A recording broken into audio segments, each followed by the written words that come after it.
500,000 years of human linguistic evolution. Summed up into a 5-minute rap. Hey guys, check this out. This time we live in is a rhyme renaissance. And this history lesson is 5 minutes long. And if hip-hop is bringing it, then fine. Let's get it on. Consider it official when I finish this song. My goal is to redefine the whole history of rhyme.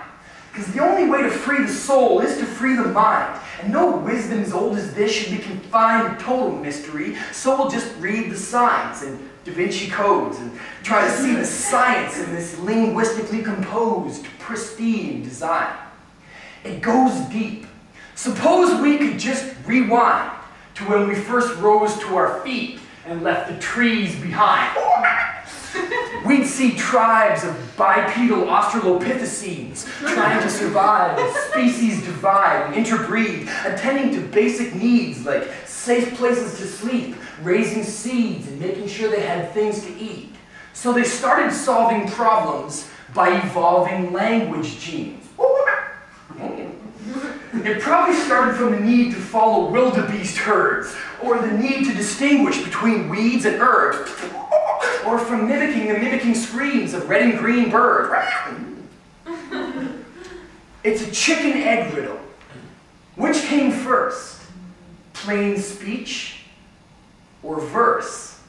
Because as long as there's being words, there's been awareness of relationships between words. And when rhymes connect them, new meanings emerge. See, the history of languages has been researched by linguists and traced back to a singular birth. So the ability to speak rhythmically and sing works to intrinsically link every human being on this earth. But I wonder what percent of what happens is meant to happen.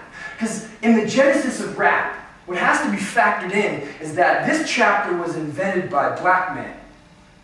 And all human beings are descended from Africans who spread across the map in every different direction and adapted to every place under the sun. So their faces started changing as the race was run, just as every language came from the same mother tongue, since each one directly relates to another one. From the open plainsmen to the rainforest dwellers, every people needed designated storytellers to pass on their culture orally from the elders. And rhythm and repetition and rhymes and refrains allow performers to organize storylines in their brains and memorize more kinds of important signs and names and make changes based on the needs of each performance. Feats of endurance are needed to describe deeds of enormous historical importance, like the Trojan-Greek War, and the horse used to breach the fortress. In the aforementioned tradition of reciting, writing was a natural invention for kings to catalog things with practical intentions. And the offspring, of course, was the birth of the author, from Homer to Virgil to the immortal words of Chaucer, the father of modern verse and first formal border crosser. But the birth of the author was also the birth of the ego.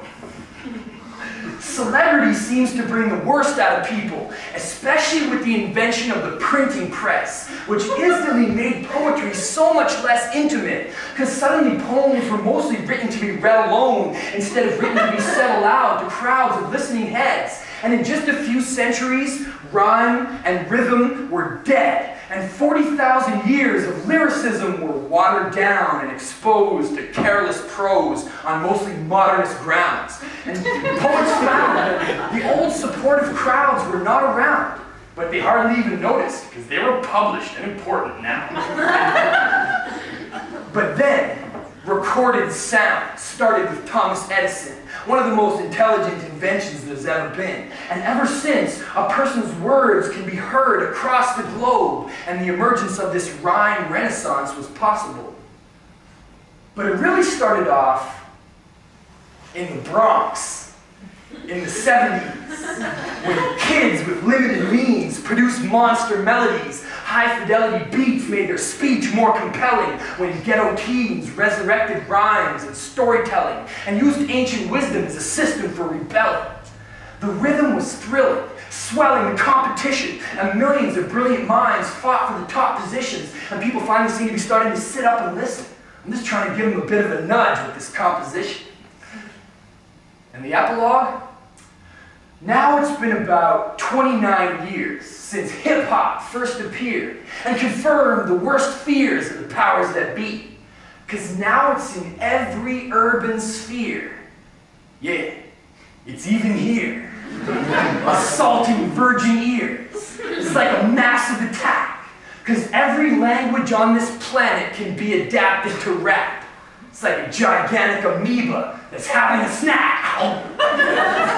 A generation thinking vocally, acting locally, speaking openly, and having an impact globally. Because this time we live in is a rhyme renaissance. And this history lesson was just 5 minutes long, and if hip-hop is bringing it, then fine. Let's get it on. Consider it official when I finish this song. And it's on.